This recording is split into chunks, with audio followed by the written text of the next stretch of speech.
Welcome to my YouTube channel. Kung bago ka lang sa channel na to at true-blooded Aldab Nation ka, tama po ang channel na pinuntahan mo. Kaya considering na po kitang bagong subscriber. At huwag mong kalimutan pindutin yung bell para lagi po kang updated sa bagong video na ilalabas ko. Salamat po sa iyong pag-click sa channel na to. Welcome back mga kaaldab. Ito na naman po ang inyong lingkod, si Mr. Destiny. At napakaganda po ng update natin. Ito po yung latest post ni Mengay sa Instagram. Kung unang tingin po ninyo, hindi nyo masasabi na si Mengay yan, no? Sobrang itim, di po ba? Ngayon alam nyo na yung sinasabi ko mga kaaldab, sa mga bulag at bingi, sa mga bitter po sa akin. Tanggapin nyo na yung katotohanan na si Mr. Destiny marami pong alam, marami pong kumbaga nagsasabi po sa akin, mga taong nagmamahal po kila Mengay at kay Alden. Ito na lang po yung ebidensya at resibo eh. Real talk mga kaaldab, tignan nyo po, ito nga po ba yung galing sa US o galing po sa isang beach resort? Di po ba? Kaya nga po pumunta siya dyan para pagpunta niya sa Itbulaga, medyo hindi siya gaanong mapapansin. Di po ba? Real talk mga kaaldab, sa mga nagtatanong ano ko lang muna kung bakit wala pa po si Mengay, kasi nga po tape pa po yung Itbulaga, kaya hindi pa po siya pwedeng mag live kasi Webes po live ng Itbulaga, Monday to Wednesday tape lang po yun. No. O baka sabihin na naman fake news, okay lang, sa mga hindi naniniwala, hindi ko naman po kayo pinipilit. At sabi ko nga, wala naman pong pilitan sa channel ni Mr. Destiny. Kung ano lang po yung latest, kung ano lang po yung update, yun lang naman po yung ihahatid ko po sa inyo. Sa mga bitter po sa akin, sa mga nagre-react, wala naman pong problema yun. Ang importante lang naman po kay Mr. Destiny, maging updated kayo. Makita nyo yung mga nangyayari at nagaganap po sa social media. Gaya po nito, yung mga bitter po talaga sa akin, apektado kasi tumpak na naman po yung sinasabi ko Biruin nyo. Eto hindi ko to inedit Kusa po talagang post yan ni Mengay. Kaya nga po yung iba nagko-komento, parang umitim si May. Ang alam ko pag umiitim galing beach. Ang alam ko kapag ka nagsasunbathing. Pero nasa snow sila Balut na balut. Doon pa lang panalo na po ako Di po ba?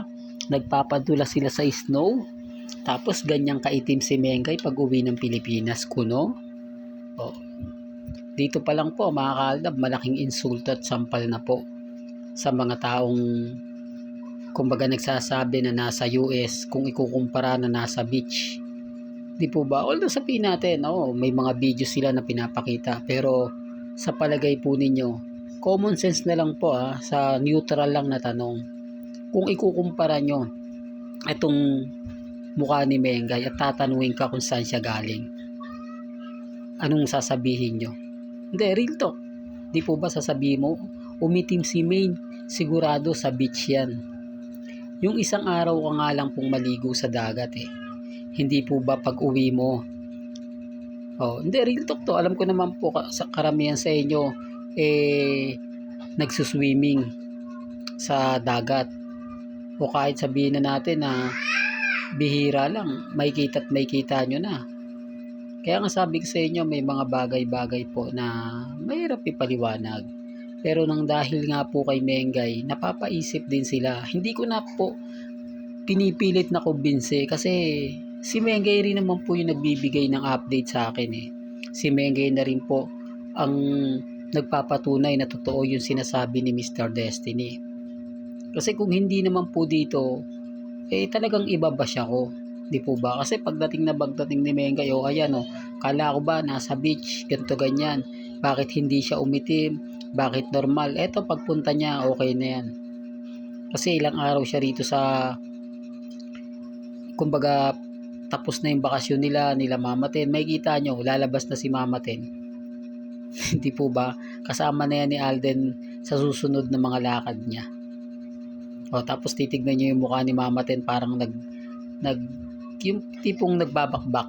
Yung sa bagay mga kaaldab, hindi po magbabakbak yan kasi ano yan kumbaga may mga skin yung derma katulad ng kay nasa dulo ng dila natin, yung babae na yung nag-sponsor kay Alden, nasa dulo ng dila ko. Pasensya na po kayo, hindi ko masabi. Nakalimutan ko yung pangalan na nalink po kay Alden. Yung beauty cosmetic din na babae na sobrang sexy. Di po ba? Comment nyo na lang po mga kaaldab. Glenda, yon. Si Glenda.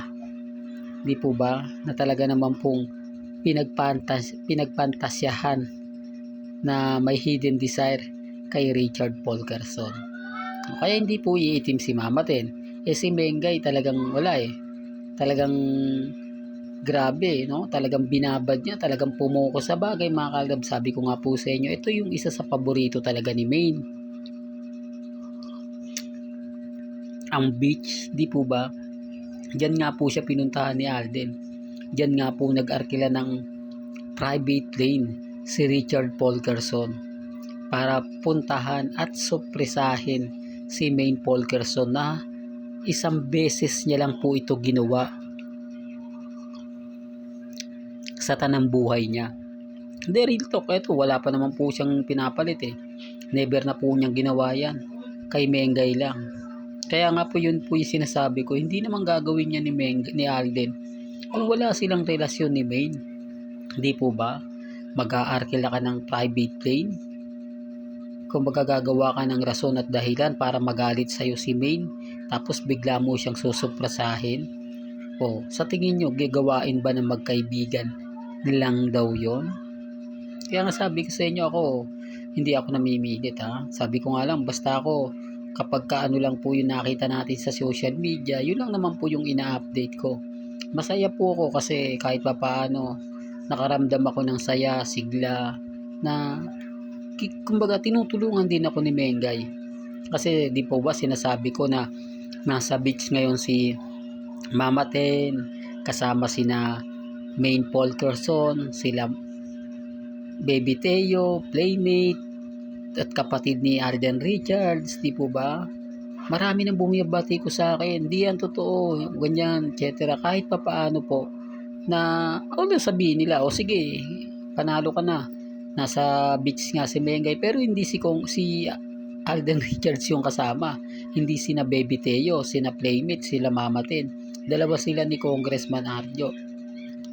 Pansin nyo, kung ganyan din po umitim si Congressman o nagkaroon din ito ng pangingitim sa mukha, wala po. Kita nyo yung photos na pinakita ko po sa inyo, normal na normal lang, walang pinagbago. Samantalang si Mengay, di po ba, kitang kita naman po ng dalawang mata nyo.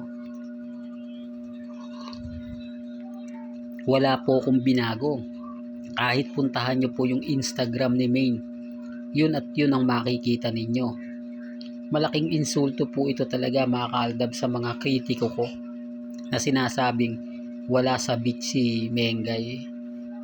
Di po ba? Common sense na lang po. Hindi, gaya na sinabi ko kanina, gaya ng pinapaliwanag ko ngayon, nasa snow po sila Mengay at si Congressman Arjo Cono. Di po ba? Yun yung sinasabi nila sa akin. Pero bakit nangitim si Mengay ng ganyan? Bakit pa? Parang sa nasa disyerto si Mengay pumunta. O wag ng beach. Di po ba? Baka pumunta sila ng disyerto. Pero gaya ng sinabi ko mga kaaldab, ako panalong-panalo na to. Kumbaga ramdam ko yung tulong na binibigay sa akin ni Maine Paul Garson. Real talk to mga kaaldab. Kaya sa mga bitter sa akin, wala tayong magagawa. Tanggapin nyo yung katotohanan na pumapanig po kay Mr. Destiny ang panahon. Hanggang dito na lang po ang ating latest updates. Kaya kung gusto nyo pa po ng pinaka-latest at sariwang update, abay tumutok lang po kayo dito po sa channel ni Mr. Destiny para updated po kayo sa mga bago at sa mga latest na i-upload po natin maya-maya lang. Kaya kung bago ka lang sa channel na to at isa kang true-blooded Aldab Nation na nagmamahal kila Mengay at Isoy, tama po ang channel na pinuntahan mo, kaya consider na po kitang bagong subscriber. At huwag mong kalimutang i-share ang mga video po natin sa mga mami, sa mga titas, at sa mga senyor.